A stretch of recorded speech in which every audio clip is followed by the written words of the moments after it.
If you have a service-based business and you're waiting to get more followers before you start selling your services, this video is for you. There's really good news here. You do not need to have a large audience or even any audience at all to get started and to even get paid for your services. In this video, I'm going to show you how. Hi, I am Marcela, a business coach for service-based solopreneurs and founders who want to build simple, profitable businesses to live life on their terms. In this channel, I share strategies, tips, the mindset required, and all sorts of tools and resources to help you on that journey. So let's get started. Point number one is when we start our business, there can be this misconception that we need to have a really large audience, especially if we're thinking about building a business online. And actually, there's really good news. We can have 0 followers and 0 audience, and we can still get our business up and running, get paying clients, and get that momentum going. Many people delay starting because they get really overwhelmed with the fact that they do not have any followers, they don't have an audience, and they don't have any social media presence, or maybe just a very small amount. And so that creates procrastination and overwhelm. The truth is that at the beginning, especially for service-based businesses, it's all about building relationships and it is about building trust instead of having a large audience. That can be built as we go along and we progress through our journey. But when we start out on our businesses, it's really, really important to focus on that high touch conversations, relationship building, and trust building. And that's what's going to actually get us started and get us going with our business. The good news is that trust can be built with a small number of people, and we can still build a profitable and sustainable service-based business. When I first started my business, I didn't have a huge following online. They were mostly friends or people from my past careers, and I didn't have any kind of online presence really. So what I had to do was that I went out there and built relationships, a lot of them in person, but also through connecting with people online, and started having conversations, practicing what it was that I was wanting to offer in terms of value, building my confidence, and literally getting out there and getting those reps so that I could get myself to be known for this new thing that I was doing. Point number 2 is that we actually start with the people that we already know and the people we're already connected with. You are connected to so many more people than you actually realize. If you think about it, you will have a number of contacts on your phone. You will have email addresses that maybe are stored in your email server. You will have LinkedIn connections, potentially, Facebook connections, Instagram connections, other sort of social media platform connections. All of these things count. These connections are your network, and they will help you to start getting yourself out there with this new service that you are providing. So do not try to jump ahead to connect with people that are complete strangers online before you maximize your network. It doesn't mean that you have to necessarily sell to your network, but connect with your network. Let them know that you're offering this new service. Get excited about what it is that you're offering. Go out there, tell them your idea, get some feedback, get some connections going, get some conversations going, and start seeing what resonates, what people connect with, what feedback you get. This is really valuable, and you will find that there are people interested in what you have to offer. And every single person in your network will have their own network, and so on and so forth. So it's a big spider web of people, and it's all about going out there. This is what people often miss, is the simple things done repeatedly. If we don't go out there, let people know that we're offering a service, then it's going to be really hard for people to actually connect with us and be able to know that we're offering this. And so that's never going to lead to any paying clients. The point here is to start using the people that you are already connected with to start bringing your message out there and to start having those conversations so that you can see what works for you in terms of your business, your offerings, and the kind of things that people are looking for with regards to your services.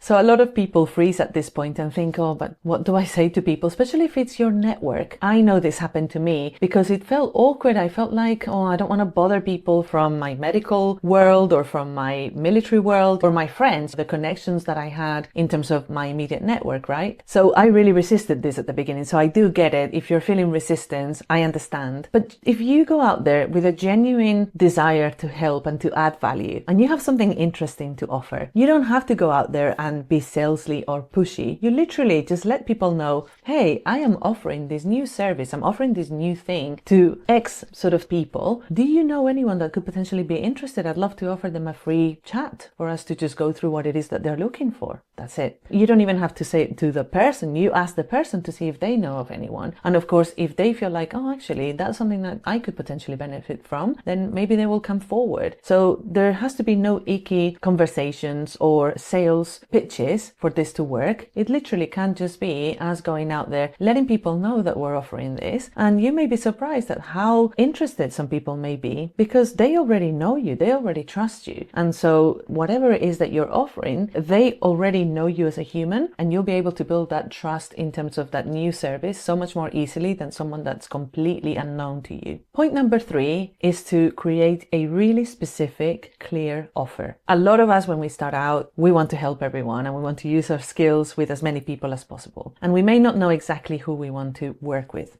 That's okay. But we do need to try and be really specific in terms of the thing we're taking to market. So what is that one specific offer? Who is it for? And what problem is it solving? Or in which way is it adding value? So there are some examples that I can give you. For instance, if you are a weight loss specialist, you could create a simple offer where you help women in their postpartum 6 to 12 weeks to reconnect with their bodies and to find a way to naturally and organically lose the weight from the pregnancy in a way that feels really supportive and really gentle. So that is a nice specific example of how you could support someone through a weight loss journey, but it's a specific moment in their time. So postpartum, specific group of people, women who have just given birth, and for a specific period of time and in a specific sort of way. So you could use maybe your specific method. You could use a specific gentle way that you help people when they're going through something like postpartum body changes and so on. So I was thinking about how can I use my expertise for a specific group of people and help them to achieve a specific outcome. This is so much easier than trying to go out there and saying, hey, I'm a weight loss coach for everyone. That is going to be so much harder because you will just get lost in the noise. Even if you're having conversations with people directly, it's going to be a lot harder for people to identify themselves in what you're offering. So less generic offerings and more specific offerings are always going to help you to find those clients that will benefit from that specific thing that you're offering. I'll give you an example. When I moved to Canary Wharf a few years ago, I was looking for a personal trainer, and I found a personal trainer who had something on their back that said that they were a personal trainer. I literally went up to them and started chatting to them and stuff. And we went for a coffee. And I asked them, what sort of personal training do you do? They said, oh no, I do everything. So I, okay, but like, what do you help people with? Oh, I help them with everything. Okay, yeah, but do you help them to lose weight or do you help them to gain muscle? And they were sort of just saying, no, I help them with everything. And it was really interesting because even though I met them in person and we had a coffee and they seemed perfectly nice, the fact that they said to me, I help people with everything and I help everyone with everything, it put me off because I thought,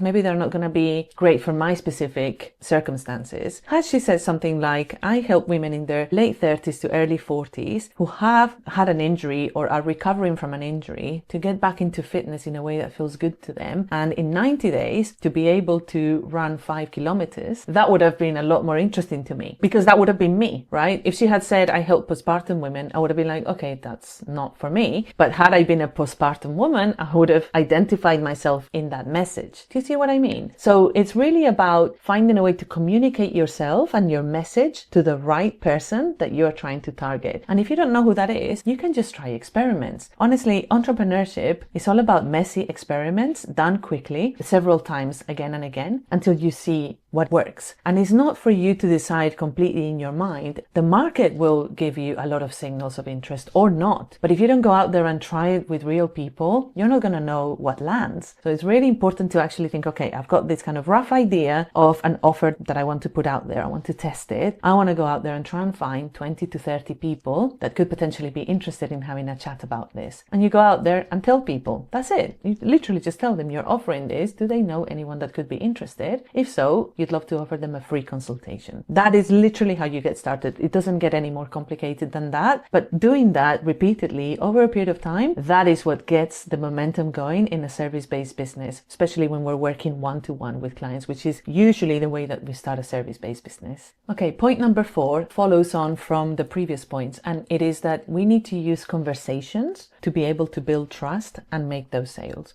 We need to offer an opportunity for us to be able to have a conversation one-to-one with someone that has shown some kind of interest in our offer. So let's say that you've been reaching out to your network, maybe on WhatsApp, maybe through text messages, through emails, through contacting people who you are connected to on social media. And then you get some people saying, oh yeah, maybe I could be interested, or I know this person who's interested. Let them know that you're happy to offer them a free consultation, a discovery call, a coffee chat. It could be online, it could be in person, whatever is most convenient for you and for them. And during that conversation, your aim is not to sit there and say, oh, I do this and this is what I offer and this is what I sell. What you're doing in that conversation is to sit back and to listen, to ask them questions, to ascertain what their biggest problems and challenges are, and for you to then be figuring out whether you are the right person to be able to help them. If you are, then fantastic. At the end of that conversation, you can say, actually, that is exactly the kind of thing that I do for clients, or the kind of thing that I do in this. Let's say you're still maybe an employee. This is what I do in my work, and this is how I'm now going to be using my expertise in this business that I'm building. And then you can take it or leave it. That's fine. But by having that conversation, you can get a lot of data. You can get a lot of insight into what those potential clients are looking for. And then you can find out if there's a mutual fit. So get those conversations going. Invite people to have free conversations. When we're starting a service-based business, we have to give a lot of time in order for things to start gaining momentum. And that is okay. It's kind of part of the process. But that time is actually really valuable because they will teach you what they are looking for. If you pay attention and if you ask the right questions and if you allow time and space to listen, the answers will come. And those people that are interested in your work, they will inform you of what it is that they exactly need. And that's going to be really valuable for you because then you can refine your message around that, and that is more likely going to get you those clients. Something that's really important to remember here is that as humans, we need to have trust with other humans. And if we're paying for a service, we need to feel trust in the other person, trust that they're a good human, and trust that they have the capability and the expertise to solve that problem for us and to add that value. When I was working as a doctor, the patients that felt the most trust in what I was doing, because we built good rapport, because we built a relationship, those were the patients that would be compliant with medication, compliant with treatment, would come back for follow-up and would get the best results. And it's exactly the same when it comes to a service-based business, whatever it is that you're doing. Build relationships with your clients, with your potential clients, with your community, with the audience that you're building, because humans need to trust humans. And that is the most powerful and sustainable way to build a service-based business, especially at the beginning when you are starting out with no audience. And point number 5 is that momentum beats perfection. You really don't have to have any perfection here. Like I said before, you're going to get a lot of data and insights from the people you speak to. It is far more important to have a rough idea of what your offer could look like, what it is that you're going to offer, who it is for, and what problem you're solving. Make it specific and start having conversations with people. Go out there and test it in the real world. That is going to give you so much more momentum and results than trying to just figure it out in your head. And unfortunately, what I see again and again, and even in my own experience, I must confess, is that we spend so long trying to see if we can figure it out and get it perfect here in these 4 walls, trying to get it all done in our heads, having an echo chamber and having no one to speak to. That is not the best way in any way. It's not going to allow you to understand what it is that your customers actually need because you're not speaking to anyone. It's going to drive you crazy because the answers won't come from doing that. It's likely, if it does give you some answers, they're likely not the right ones because you have figured them out without getting real-time data from people in the real world. So it honestly is way more about getting the people out there and understanding what the demand is before you refine that offer. That is going to be so much more effective.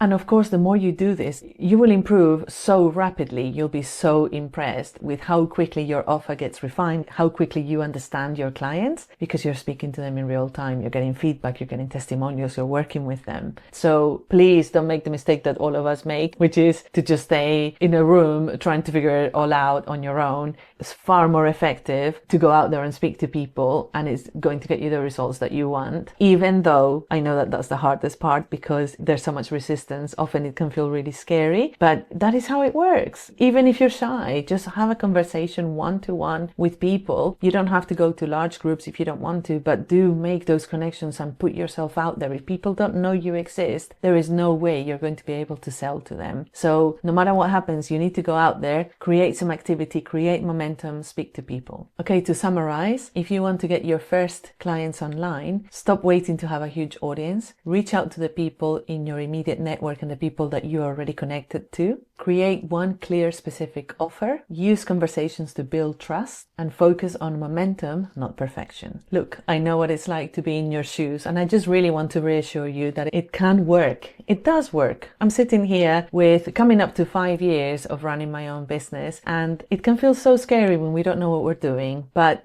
the information is out there. The main thing where people get stuck is that they don't go and implement it. It's easier than we think, but we do need to go out there and actually do the work. So I'm wishing you all the best. Really good luck with getting your first clients. I'd love to know how it goes, and pop a comment underneath this video or this podcast, and I would love to hear from you. I think that would be really exciting, so feel free to share. And if you're a service-based solopreneur or founder and you would like more help to build a simple, profitable business, then do check out the description below, because I have some more resources, including workshops where I go deeper into this and I can explain to you how that is built from the foundations up. I look forward to seeing you in the next one. Take care, have a good day, and see you soon. Bye bye.